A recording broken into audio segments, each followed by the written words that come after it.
বাজশাহী road কালুকতা গ্রামে একটি বিড়াল রাস্তার ধারে পুকুরে জলের মধ্যে পড়ে থাকে।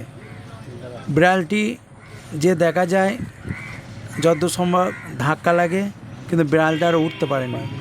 কাজল আমাকে খবর দেয়, ওনার খবরে যায়, বিড়ালটা পুকুর থেকে তুলে নিয়ে এসে সেবা শুশ্রূষা করি এবং বিড়ালটাকে একটি জায়গায় রাখা হলো পশ্চিমী আমিষের মুরাদিপুর।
খেতে খেতে দুধ খাওয়াই দেবে।